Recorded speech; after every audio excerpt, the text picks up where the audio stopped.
जी, उनका आरोप है कि बीटी एक्ट 1949 बना था और 50 में भारतीय संविधान लागू हुआ। तो भारतीय संविधान लागू हुआ तो उससे पहले के जितने नियम कायदे कानून है वो इसमें थी खत्म हो जाते हैं, और अभी तक 49 जो एक्ट है वो चल रहा है, उसको भी लेकर उन्होंने सवाल किया। देखिए, अगर एक्ट के बाद में भी अगर आप देखेंगे, जो अगर मान लिया जाए कि यह जो है लीगल, अगर उनका कोई विषय है तो लीगल जो हमारे एक्सपर्ट हैं तो उनसे ये ओपिनियन लिया जा सकता है कि इसमें लीगल क्या प्रावधान है, और ये सरकार का विषय है। बात ये है कि उस प्रबंधन समिति के रहने से हम लोगों के आपसी भाईचारा और आपसी प्रेम में किसी भी प्रकार का कोई विरोधाभास नहीं है। अगर इसके लीगल अथॉरिटी के बारे में अगर आप चर्चा करना चाहते हैं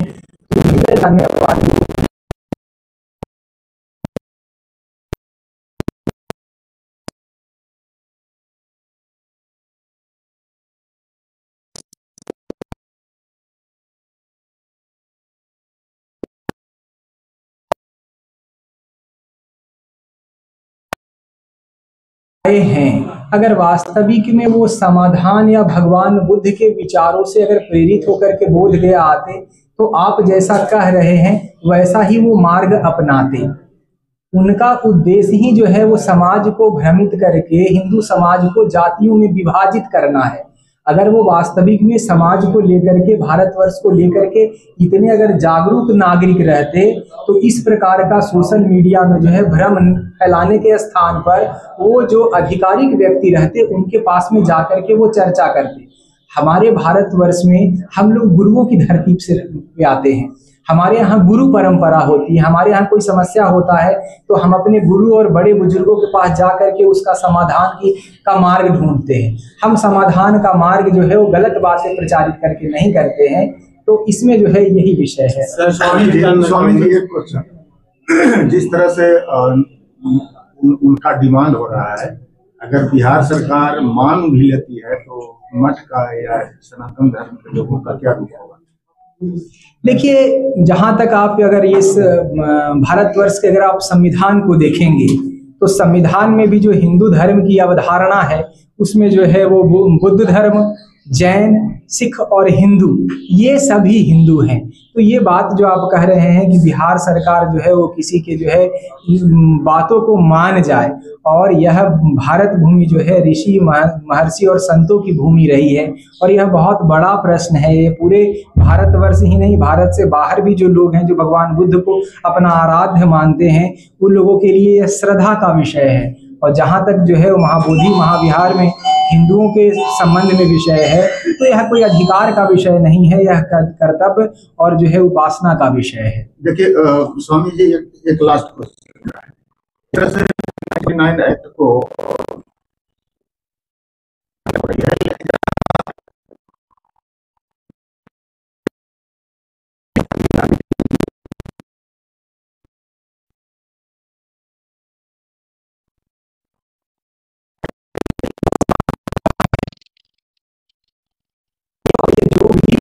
जो भी समूह के लोग इस एक्ट पर प्रश्न उठा रहे हैं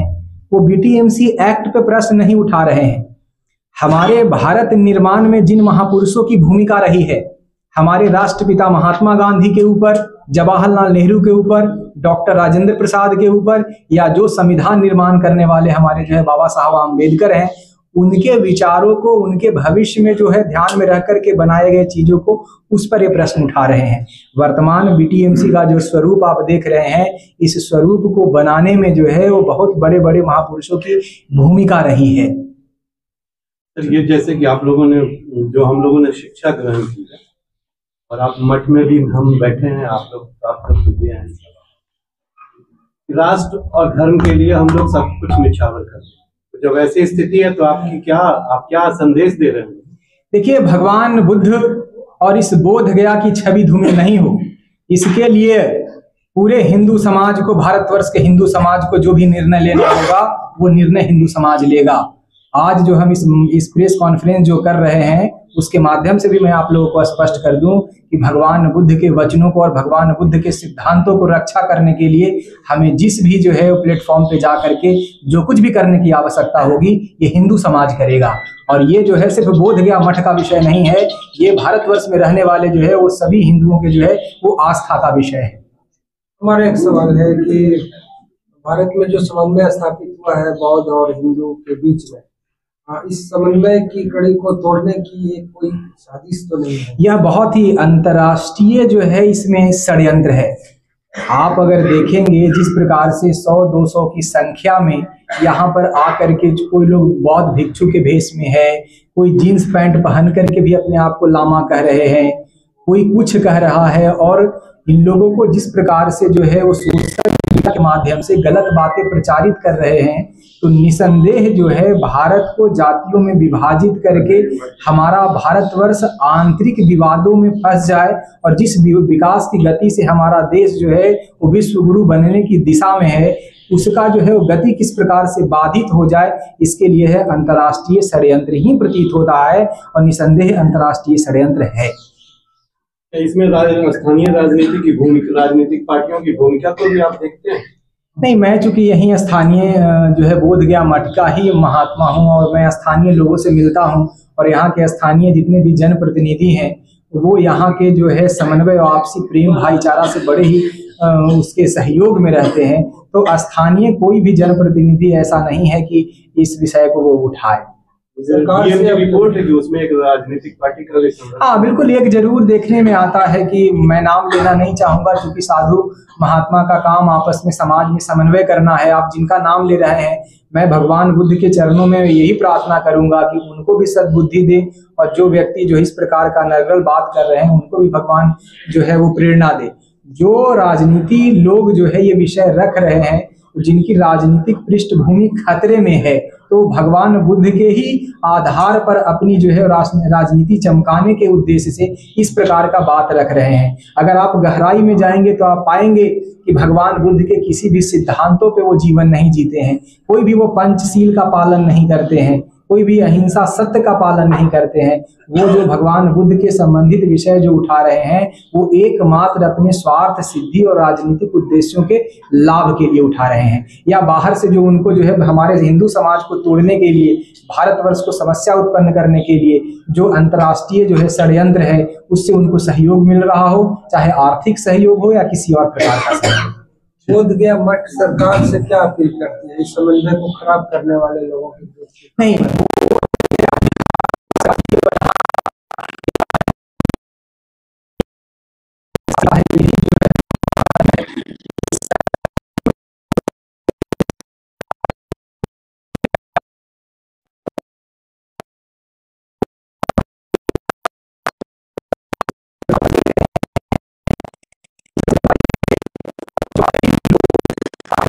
आपस में जो जातियों में विभाजन करने का प्रयास कर रहे हैं उस पर दंडात्मक कड़ी से कड़ी कार्रवाई की जा सके, जिसमें समाज जो है हमारा एक रहे, टूटे नहीं। आज का यह प्रेस कॉन्फ्रेंस किसी भी संप्रदाय, किसी भी समूह या किसी भी व्यक्ति के विरोध में नहीं है। भगवान बुद्ध की इस पवित्र धरती और भगवान बुद्ध का जो सिद्धांत है, जो पूरे भारतवर्ष के लिए गौरव का विषय है, तो कुछ तथाकथित व्यक्तियों के द्वारा भगवान बुद्ध और बोध गया को वैश्विक स्तर पर इसकी छवि को जो धूमिल करने का प्रयास किया जा रहा है, और वह प्रयास झूठ तथ्यों के आधार पर समाज को भ्रम में रख करके जो किया जा रहा है, तो आज का यह प्रेस कॉन्फ्रेंस वास्तविक तथ्यों से समाज को परिचित करवाने के उद्देश्य से है। जैसा कि हम सभी जानते हैं, इस भारत भूमि में रहने वाला कोई भी हिंदू के लिए भगवान बुद्ध, भगवान विष्णु और भगवान शिव के ही समान है। हम सभी भगवान बुद्ध से जो प्रेरणा लेकर के जो जीवन जी रहे हैं, और भविष्य में भी जो हम उनके प्रेरणाओं से जीवन जीते रहेंगे, ये हमारे लिए बहुत ही गौरव का विषय है। बोधगया मठ या बोधगया का स्थानीय हिंदू समाज, जो लोग आंदोलन कर रहे हैं गलत तथ्यों के आधार पर, उन लोगों को हम इस प्रेस कॉन्फ्रेंस के माध्यम से आप लोगों को जरूर मैं बोलता हुआ दिख रहा हूं, किंतु ये जो हमारी वाणी है वो हमारी व्यक्तिगत वाणी नहीं है। हमारा हिंदू समाज, हिंदू संगठन और बोध गया और गया के स्थानीय लोगों की भावनाएं मैं अपने शब्दों के माध्यम से व्यक्त कर रहा हूं। जब से यह आंदोलन मीडिया में, सोशल मीडिया में चलाया जा रहा है और आए दिन हिंदू देवी देवताओं को या भगवान बुद्ध को, बोध गया को या बोध गया मठ को, छवि को जो धूमिल करने का प्रयास किया जा रहा है, इससे खिन्न होकर के, इससे अप्रसन्न होकर के, इन समस्याओं की गंभीरता को समझते हुए जब हिंदू समाज ने यह तय किया कि हमें इसका जवाब देने की आवश्यकता है, समाज को वास्तविकता से परिचित करवाने की आवश्यकता है, तो हम सभी जो यहाँ पे प्रबुद्ध जन बैठे हुए हैं यहाँ निर्णय पे पहुंचे। हमारे बीच जो है विष्णुपद प्रबंधकारिणी समिति के अध्यक्ष और सदस्य हैं, होटल एसोसिएशन के अध्यक्ष और सदस्य हैं, टूर एंड ट्रेवल्स के हैं, और जितने भी सामाजिक संगठन है जो बोध गया में भगवान बुद्ध और आने वाले श्रद्धालुओं पर जिनका व्यवसाय निर्भर है, उनकी भी जो कुछ समस्याएं हैं और चिंताएं हैं, वो सारे के सारे लोग इसमें जो है वो सम्मिलित हैं। बोध गया में जो यह सामाजिक विद्वेष का माहौल बनाया जा रहा है, तो हम सभी जानते हैं कि जिस प्रकार से आज भारतवर्ष पूरी दुनिया में एक शक्ति के केंद्र के रूप में जो है उभर रहा है, इस भारत की एकता और आपसी भाईचारा को आज जिस प्रकार से हम लोग पूरे भारतवासी ने इतने बड़े महाकुंभ का सफलतापूर्वक आयोजन किया है, और उस महाकुंभ में प्रत्येक जो है संप्रदाय, प्रत्येक जाति विशेष पूरे भारतवर्ष जिस प्रकार से एक होकर के किया है, पूरी दुनिया में भारत की आपसी एकता और अखंडता के लिए एक उदाहरण का विषय है। और इस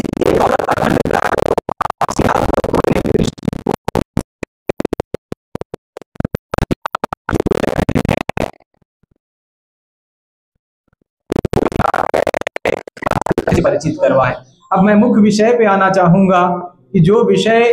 महाबोधि मंदिर के संबंध में, बोध गया मठ के संबंध में ये कहा जा रहा है, तो जैसा कि हम सभी जानते हैं और हमारे यहाँ ऐतिहासिक प्रमाण के हिसाब से भी हम जानते हैं कि भगवान बुद्ध को ज्ञान जो है इस पवित्र भूमि में ज्ञान की प्राप्ति हुई। भगवान बुद्ध का जन्म जो है नेपाल जो है हिमालय की तराई में हुआ, और इस भूमि की ही जो है वो प्रताप रहा होगा, इस भूमि में पूर्व में भी तपस्वियों का जो है तप रहा होगा कि भगवान बुद्ध यहाँ पर जो है इस धरती का चयन तपस्या करने के लिए उन्होंने किया, और यहाँ आकर के उनको ज्ञान की प्राप्ति हुई।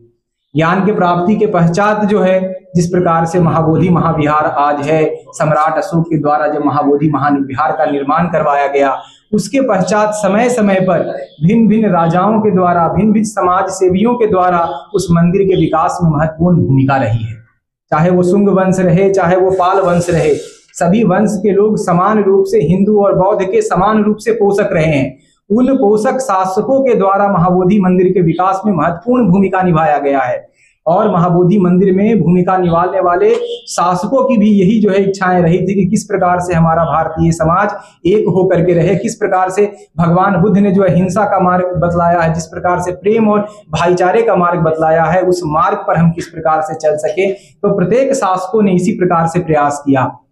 समय के साथ में जब 12वीं शताब्दी में जो है मुसलमान आक्रांताओं के द्वारा जब नालंदा विश्वविद्यालय और महाविहार को जब नष्ट कर दिया गया है, मंदिरों को नष्ट कर दिया गया है, जब यहाँ से हमारे प्रिय जो है वो भिक्षुगण और उपासकगण जो है वो कहीं दूसरे जगह निवास करने लगे हैं, उस विकट परिस्थिति में अगर महाबोधि महाविहार को संरक्षण का विषय आया, तो यहाँ के महंत जी और यहाँ के हिंदू समाज ने जो है वो बीड़ा उठाया। महाबोधि मंदिर के 12वीं शताब्दी के बाद में, जैसा कि आप सभी प्रबुद्ध जन जानते हैं कि इतिहास में भी महाबोधि मंदिर के बारे में या यहाँ के इतिहास के बारे में 12वीं शताब्दी से लेकर के 15वीं 16वीं शताब्दी तक हम लोगों को कुछ नहीं मिलता है। लेकिन भारतीय यहाँ के स्थानीय और हिंदू जनमानस की अवधारणाओं के अनुसार और हमारी भावनाओं के अनुसार यह बोध गया मठ भगवान आदि गुरु शंकराचार्य के द्वारा 8वीं सदी का ये जो है स्थापित मठ है। और इस मठ के को जब महाबोधि मंदिर के जो है वो संरक्षण और जो है व्यवस्था का जिम्मा जब वहाँ के उपासक और भिक्षु कहीं अन्यत्र जाकर के रहने लगे, तो भगवान बुद्ध को जो है हम सदैव से जो है भगवान विष्णु के 9वें अवतार के रूप में पूजा करते रहे हैं। वो हमारे लिए सदैव आदरणीय रहे हैं और कोई अंतर ही हिंदू समाज नहीं करता है। तो मठ ने महाबोधि मंदिर के संरक्षण का जो है वो जिम्मा उठाया। आप अगर देखेंगे तो अंग्रेजों के भी दस्तावेज में जब उनका शासन यहाँ हो गया तो उनके दस्तावेज के अनुसार भी महाबोधि मंदिर बोधगया मठ के नियंत्रण में रहा।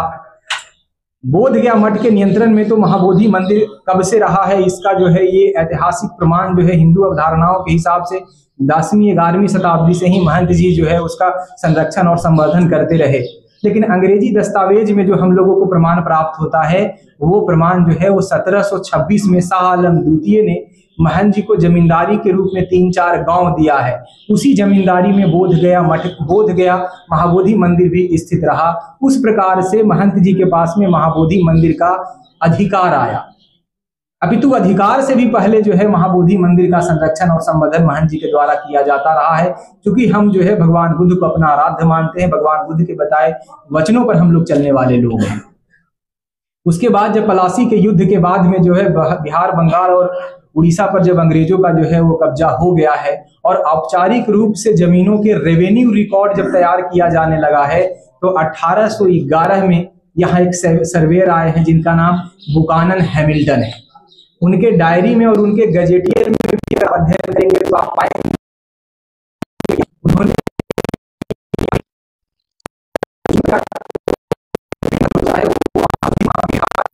या स्थानीय राजे राजवाड़े हों, उनके विषय में विस्तृत रिपोर्ट जो है वो बुकानन के जो है सर्वे में है। और 1811 में प्रकाशित वह बुकानन रिपोर्ट के हिसाब से भी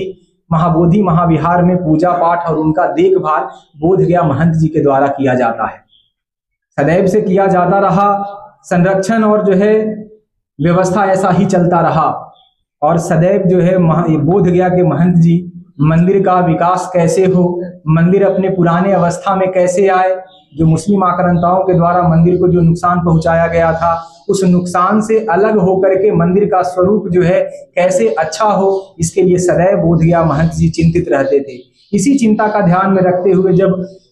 वर्मा के राजा यहाँ पर आए और उन्होंने कहा कि महंत जी इस मंदिर के निर्माण में मैं भी अपनी भूमिका निभाना चाहता हूँ,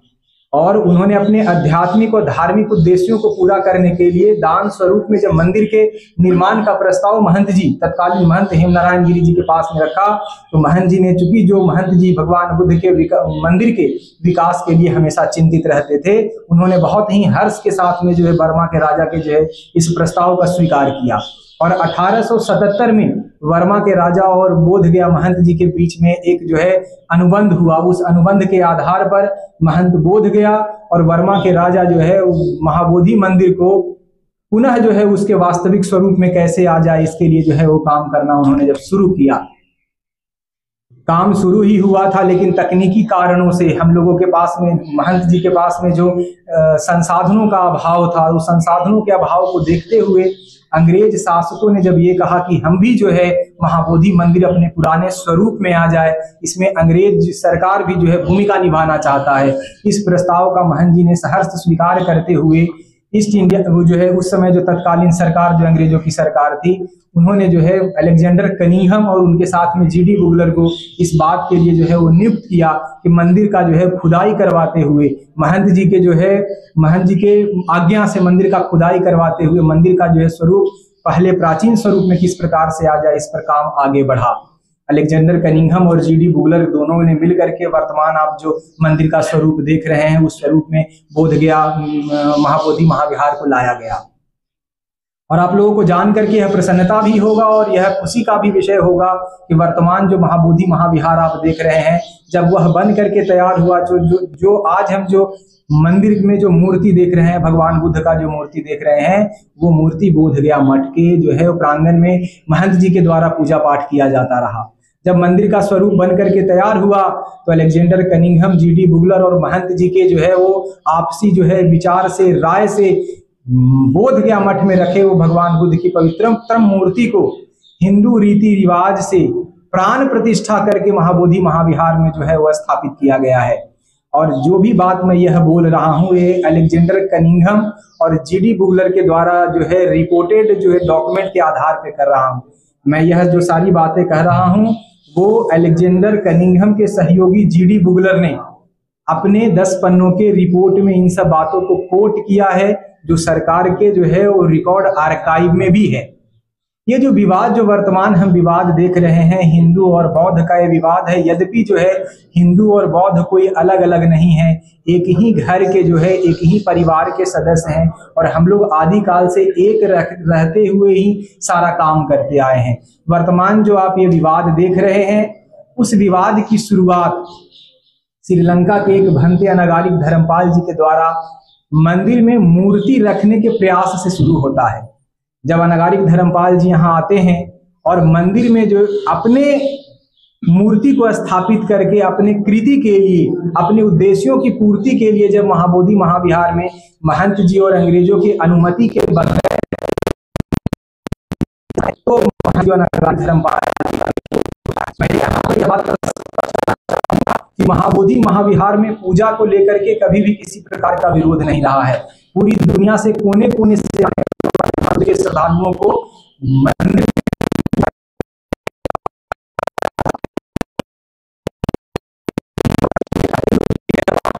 हो रहा है कि उस समय भी, तत्कालीन समय में जितने भी लोग भगवान बुद्ध की उपासना के लिए बोध गया आते थे, उन सभी की व्यवस्था और रहने की व्यवस्था, खाने की व्यवस्था बोध गया के तत्कालीन महंत जी के द्वारा किया जाता था। इसके लिए बोध गया मठ में जो है अतिथिशाला का निर्माण किया गया था। उनको अपने परिवार के रूप में यहाँ रखा जाता था। तो जब मूर्ति रखने के विवाद को लेकर के शुरू हुआ है, वहां कोई विवाद जो है हिंदू और बौद्ध का शुरू नहीं हुआ था। मैं ये बहुत स्पष्ट कहना चाहूंगा कि अनागारिक धर्मपाल जी और बोधगया मठ का जो विवाद था वो एक मूर्ति की स्थापना के उद्देश्य से था। जब महंत जी की अनुमति के बगैर वहां मूर्ति की स्थापना जब उन्होंने करने का प्रयास किया, तो इस प्रयास को लेकर के अनागारिक धर्मपाल जी और बोधगया मठ के बीच में कानूनन विवाद हुआ। जिस कानूनन विवाद का निपटारा माननीय हाई कोर्ट कोलकाता ने 1895 में किया। उस 1895 के जो है वो ऑर्डर के हिसाब से महाबोधि महाविहार महंत जी का ही है, महंत जी के ही जो है प्रबंधन में महाबोधि महाविहार है और महंत जी का ही उस पर अधिकार है। इस बात को पुष्ट करते हुए ऑर्डर में ये भी कहा गया कि वहां कभी भी जो है इस प्रकार से भेद नहीं है कि हिंदू और बौद्ध वहां पूजा नहीं कर सकते हैं। उसके बाद में जब यह विवाद अनागारिक धर्मपाल जी को जब कानूनन मार्ग से कोई अधिकार प्राप्त नहीं हुआ, तो राजनीति जो है वो जो राजनीतिक उस समय पार्टियां थी हमारे देश में, उनसे संपर्क किया गया। अनागारिक धर्मपाल जी हमारे राष्ट्रपिता महात्मा गांधी से जब इस बात को उठाते हैं, तो महात्मा गांधी इस विषय से के गंभीरता को देखते हुए राष्ट्रीय कांग्रेस का अधिवेशन इसी विषय पर, महाबोधि मंदिर के ही विषय पर 1922 में राष्ट्रीय कांग्रेस का अधिवेशन गया जी में रखा जाता है। और गया जी में इसी अधिवेशन में जो है ये बात तय होता है कि महाबोधि महाविहार के स्थितियों से भारतवर्ष को परिचित करवाने के लिए एक समिति की आवश्यकता है। उसमें जो है वो 7 सदस्यीय जो है एक समिति का जो है वो निर्माण उस समय किया जाता है, जिसके अध्यक्ष हमारे प्रथम राष्ट्रपति डॉक्टर राजेंद्र प्रसाद होते हैं। सदस्य महंत बोधगया मठ होते हैं, अनागारिक धर्मपाल जी होते हैं, स्वामी दयानंद जी होते हैं, बाबू ब्रिज किशोर प्रसाद जी होते हैं, केपी जायसवाल जी होते हैं और राहुल संस्कृतायन जी होते हैं। इन 7 सदस्यीय समिति जो है वो कांग्रेस जो अधिवेशन में तय हुआ और 7 सदस्यीय समिति का निर्माण किया गया। ये 7 सदस्यीय समिति 2-3 सालों के गहन रिसर्च के बाद बोधगया महंत जी के द्वारा लिखे गए ग्रंथों के अध्ययन से, आप लोगों को मैं ये भी बताना चाहूंगा कि इन समस्याओं को देखते हुए तत्कालीन महंत जी ने एक ग्रंथ लिखा है बुद्ध मीमांसा। बुद्ध मीमांसा ग्रंथ के माध्यम से भगवान बुद्ध भगवान विष्णु के 9वें अवतार हैं, ऐसा श्लोक हमारे वेदों में और हमारे पुराणों में कहाँ कहाँ आया है, इन सभी संदर्भों को उल्लेखित करते हुए उन्होंने एक ग्रंथ लिखा बुद्ध मीमांसा। तो 7 सदस्यीय समिति महंत जी के सभी विचारों पर, सभी सिद्धांतों पे गहनता से विचार करते हुए पहली बार, वैसे इसको हम पहली बार नहीं कहेंगे, कि 7 सदस्यीय समिति ने यह प्रस्ताव दिया कि सम्मिलित रूप से, चूंकि हिंदू और बौद्ध जो लोग हैं यह उनकी साझा विरासत है, दोनों को साथ में मिलकर के प्रबंधन करना चाहिए। यह विचार जो है पहली बार 7 सदस्यीय समिति के द्वारा दिया गया। वैसे इसके पूर्व में भी आंशिक रूप से 1903 में हमारे जो तत्कालीन जो है वायसराय उस समय में रहे, उनके द्वारा भी एक समिति का निर्माण करवाया गया था। उस समिति ने भी इसी प्रकार का रिपोर्ट दिया था कि अगर महंत जी की अनुमति हो तो वहां पर दोनों को जो है व्यवस्था में जो है रखा जाए। तो कांग्रेस समिति के द्वारा जो 7 सदस्यीय जो जांच समिति का निर्माण किया गया, उन्होंने जब ये रिपोर्ट दिया कि हिंदू और बौद्ध दोनों सदस्य मिलकर के महाबोधि महाविहार का प्रबंधन देखें, इसके पश्चात तत्कालीन परिस्थितियों को देखते हुए महंत उस जो सुझाव को स्वीकार नहीं करने के पीछे महंत जी का किया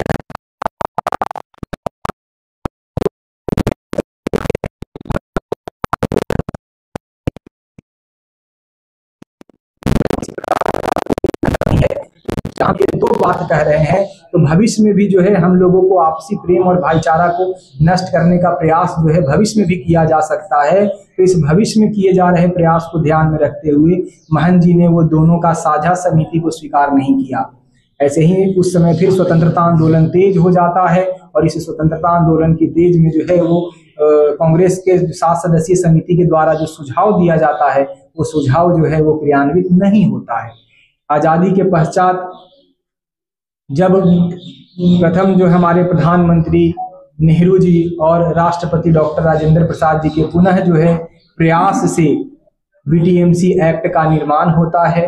बीटीएमसी एक्ट जो 49 बना, उसके हिसाब से आप सभी लोग जानते हैं कि 4 हिंदू 4 बौद्ध और यहाँ के जो जिलाधिकारी होंगे पदेन अध्यक्ष, यह 9 सदस्यीय समिति महाबोधि महाविहार का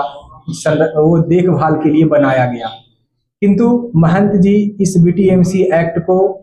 डिस्ट्रिक्ट कोर्ट में टाइटल के माध्यम से और हाई कोर्ट में बीटीएमसी एक्ट को जो है वो चैलेंज कर देते हैं, जिसके कारण बीटीएमसी एक्ट 1949 स्टे हो जाता है, वो क्रियान्वित नहीं होता है। उसके पश्चात महंत जी को स्वयं डॉक्टर राजेंद्र प्रसाद जी मनाने आते हैं और महंत जी से गहन चर्चा होने के बाद में डॉक्टर राजेंद्र प्रसाद और हमारे उपराष्ट्रपति डॉक्टर सर्वपल्ली राधाकृष्णन जी, हमारे प्रधानमंत्री और जितने भी हमारे राष्ट्र निर्माण में महापुरुष रहे हैं, उन सबके गहन विचार के बाद बोध गया मठ और बिहार सरकार के बीच एक समझौता होता है। यह बहुत कम लोग जानते हैं कि हमारा बोध गया मठ का बिहार सरकार के साथ में एक समझौता भी है। और उस समझौते के आधार पे जब हमारा समझौता पूरा हो गया, उस समझौते के पश्चात 1953 में मंदिर जो है वो बीटीएमसी एक्ट को जो है वो दिया गया। पंच पांडव मंदिर है, महंत जी की समाधि है, पुजारियों का हमारा कमरा है और भी उस महाबोधि महाविहार में हमारे जितने भी हिंदू देवी देवताओं की मूर्तियां हैं, उसको जो है किस प्रकार से पूजा पाठ होगा, उसके लिए पुजारी नियुक्त होंगे, उसमें जो है बीटीएमसी प्रबंधन समिति का क्या वो भूमिका रहेगा, वो सारा का सारा विषय जो है उस समझौते में अंकित है। उस समझौते में यह भी अंकित है कि प्राचीन समय से हम लोग नहीं जानते हैं कि कब से आदि काल से अपने पूर्वजों का जो पिंडदान करते हुए आए हैं, तो पिंडदान भी महाबोधि महाविहार के उस पवित्र पीपल वृक्ष के नीचे हिंदू समाज करते आया है। तो उस समझौते के आधार पर पिंडदान जैसा पूर्व में होता आया है, उसी प्रकार से पिंडदान भी महाबोधि महाविहार में होता रहेगा, ऐसा उस समझौते के आधार पर तय किया गया। तब से लेकर के आज तक जिला प्रशासन और बिहार सरकार इस समझौते का सम्मान करते हुए उसके माध्यम से जो है महाबोधि महाविहार का जो है प्रबंधन किया जा रहा है। बहुत ही अच्छे तरीके से, बहुत ही सुव्यवस्थित तरीके से जिला प्रशासन महोदय तब से लेकर के आज तक महाबोधि महाविहार का प्रबंधन देख रहे हैं। और समझौते के आधार पर बोध गया मठ के नियंत्रण में जो कोई भी मंदिर है, बोध गया मठ जो है अपने अंदर जो आने वाले मंदिरों का देखभाल और संरक्षण अपने माध्यम से कर रहा है। ये सारा का सारा विषय जो है हमने जो आपको रखा है, ये सारा दस्तावेज आधार पर है और इसमें कहीं किसी प्रकार का कोई जो है आपसी विरोध और मतभेद नहीं है। ये ब्राह्मण और इसका जो अभी मैं थोड़ा सा आपको वर्तमान स्थिति के बारे में, अगर आप हमको थोड़ा सा अनुमति दे तो वर्तमान स्थिति के बारे में अगर मैं स्पष्ट कर दूं। आज जो ये वर्तमान स्थिति है, तो वर्तमान स्थिति में बहुत सारे लोग आकर के या सोशल मीडिया के माध्यम से बोध गया के बारे में जो चर्चा करते हैं, तो आप सभी जानते हैं और हम भी जानते हैं कि किस प्रकार से पूरी दुनिया में महाबोधि मंदिर और बोध गया शांति के लिए जाना जाता है और आपसी प्रेम और भाईचारा के लिए जाना जाता है। तो स्थानीय हिंदू समाज या आने वाले बौद्ध समाज लोग हैं, आपके साथ में तो भी जानते हैं कि जब बोध गया निर्माण नहीं किया गया है,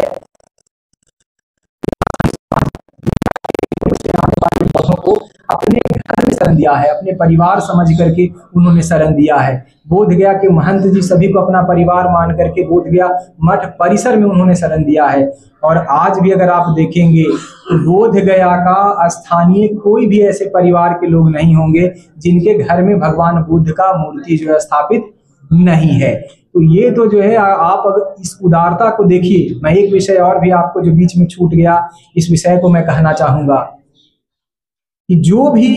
हमारे ही भाई हैं जो किसी जो है वो दुष्प्रेरणा से प्रेरित होकर के ये जो विषय कर रहे हैं, मैं उनको भी अलग नहीं मानता हूँ। जो लोग यहाँ आंदोलन कर रहे हैं वो भी भारत भूमि के रहने वाले हैं, वो भी हमारे परिवार के ही सदस्य हैं, लेकिन किसी कारणों से बाह्य विचारधारा से प्रभावित होकर के जो विरोध कर रहे हैं उनको मैं महाबोधि मंदिर के संबंध में बोध गया मठ के महंत जी का योगदान बताते हुए कहूंगा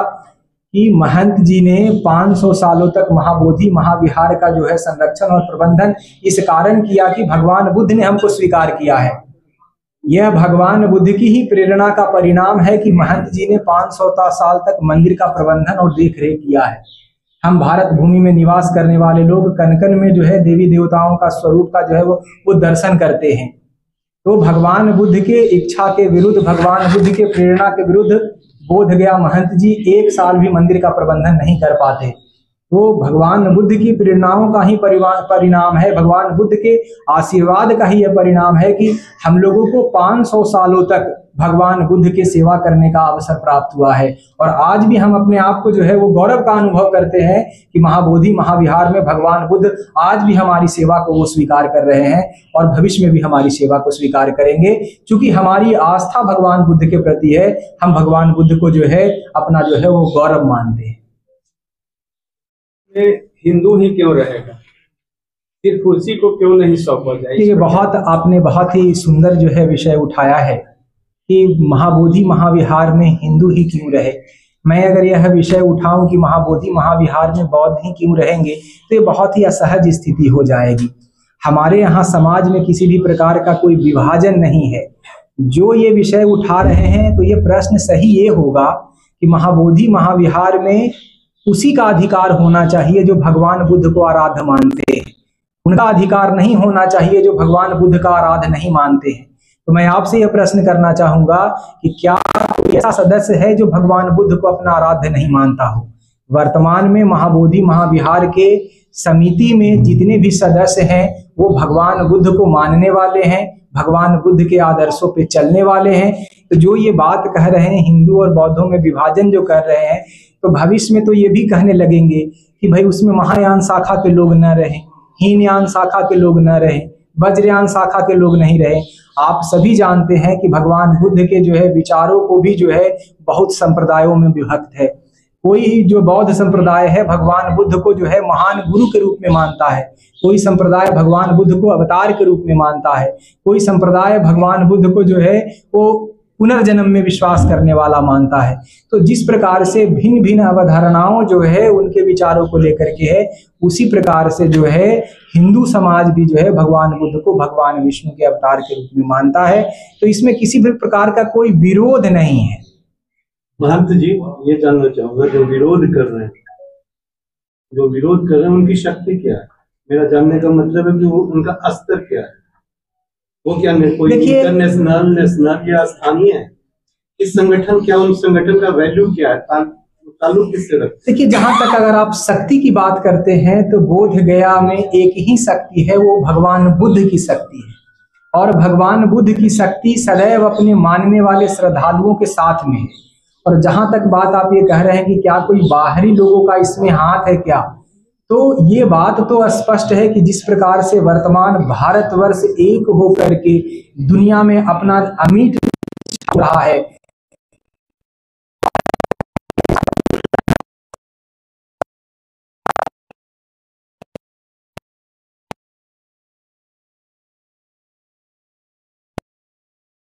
में भ्रमित होकर के इस प्रकार का बात उठा रहे हैं। सर मैं ये जानना चाह रहा था, जैसे कोई भी संगठन है तो एक राष्ट्रीय स्तर का संगठन होता है जिसका बोलना काम करना वो वैल्यू रखता है। ये जो विरोध कर रहे हैं क्या किस स्तर के हैं वो? हम उसके लिए बोलने चले, हम उसकी चिंता करें,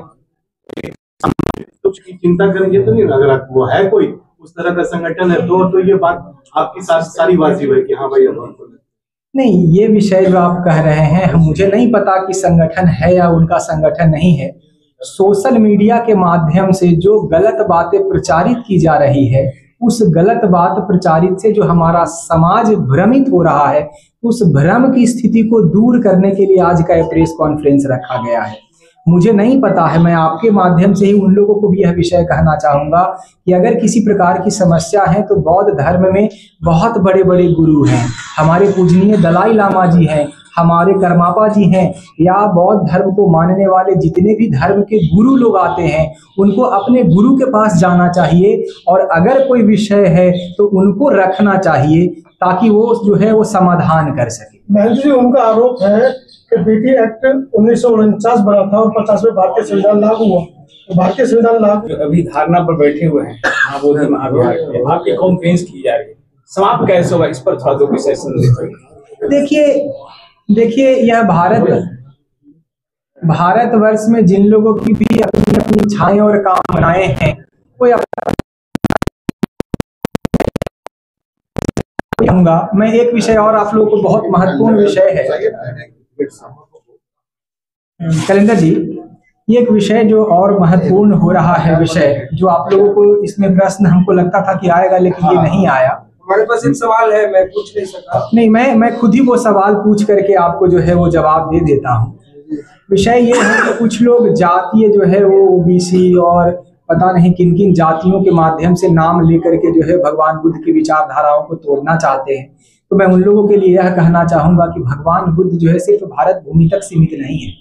भगवान बुद्ध जो है पूरी दुनिया के लिए जो है वो एक आदर्श का केंद्र है। अगर हम जातियों की बात करेंगे तो चाइना के लोगों के पास में कौन सी जातियां हैं, जापान में कौन सी जाति है, श्रीलंका कंबोडिया में कौन सी जाति है, या भगवान बुद्ध को मानने वाले जो भी 50-52 देश के लोग हैं वो जातिगत आधार पे भगवान बुद्ध को अपना आराध्य नहीं मानते हैं। वर्तमान जीवन में दुखों की निवृत्ति हम किस प्रकार से कर सके, भगवान बुद्ध के द्वारा दिए गए उपदेश के माध्यम से हम अपने जीवन में सुख और शांति कैसे प्राप्त कर सके, इसके लिए भगवान बुद्ध को लोग आराध्य मानते हैं। किसी जाति या किसी संप्रदाय विशेष के होने मात्र से भगवान बुद्ध किसी के आदर्श नहीं है। तो इस प्रकार की बातें बोल करके भगवान बुद्ध को संकीर्ण करने का, भगवान बुद्ध के जो है वो एक छवि जो अंतर्राष्ट्रीय छवि है उसके धूमिल करने का जो प्रयास कर रहे हैं, तो ये वो ना करें।